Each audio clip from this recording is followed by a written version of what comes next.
And then I have those things that suddenly things would trigger me from being in a great mood to a horrible mood. And like looking in hindsight, is something happened that I guess I hold as different than what I thought it may be or should be. And I don't find, I'm not trying to control this. I just find that recently there's less of these, but when they happen, I'm kind of more activated around it. Does that make sense? Yeah. Well, triggering is a psychological notion that was developed by the conceptual mind to try and explain where feelings come from. It's a concept. I don't find it a particularly useful concept psychologically or spiritually. It's just a concept that creates a sense of problem and creates a sense that something outside of us is causing us to feel the way we do. Mm-hmm. Right? And so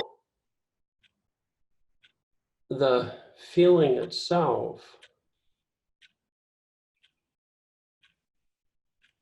can be an invitation to go beyond concepts. And then triggering doesn't even enter into it. And then life happens, and life just is what it is without such divisive concepts of me and you and problem and trigger, and it all of that begins to soften. All of that, the me, the self, and ego begins to disappear. Me, who's here being triggered, disappears. Doesn't exist. You know, I think it's very, I love going back to the chapter that Sid Banks wrote on this. It's called The Duality of Life, and you can find it in The Missing Link. And it's, I think, my favorite chapter in the whole book.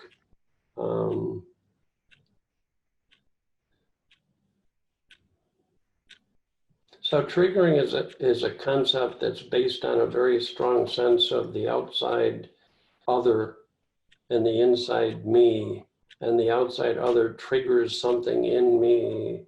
And in the conceptual world, that makes sense. When you go beyond concept, it doesn't even make sense. This whole sense of me being triggered disappears, and then there's a whole different experience of life that's very beautiful. And then you get informed by that, and then you can come back into the conceptual world, and it's a playground rather than a problem. And then you can play with concepts and ideas, and it doesn't limit you in the same way. You can stay lighthearted about the whole affair.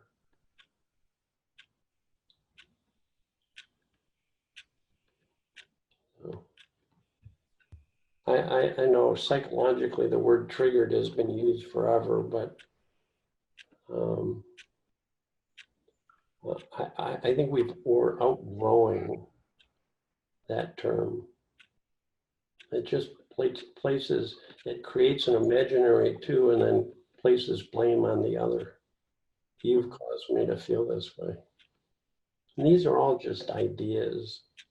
We fall out of our ideas, and what we're feeling is not even a problem. It doesn't matter if we're upset.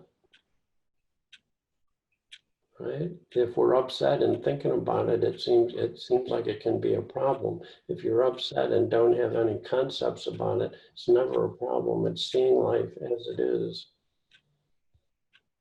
Right? I was reading something that Dalai Lama said, that there's two kinds of anger, and basically it turned out one is anger that you're in when you're in your conceptual mind, where you take it very personally and you've created another, and you're blaming and attacking the other person. And then there's this other kind of anger that when we have an experience of anger and we fall out of our conceptual mind metaphorically, then it comes across as determination and resolve. It's not a problem. So you wouldn't say somebody triggered me into an experience that I find valuable.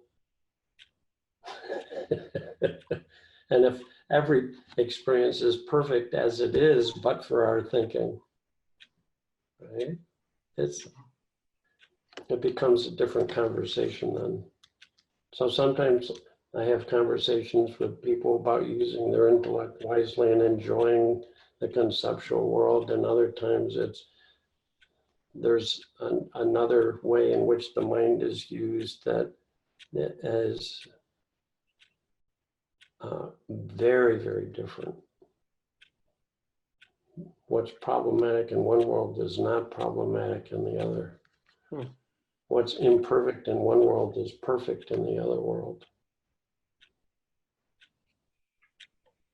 But it's the same mind used differently. It's one mind used differently.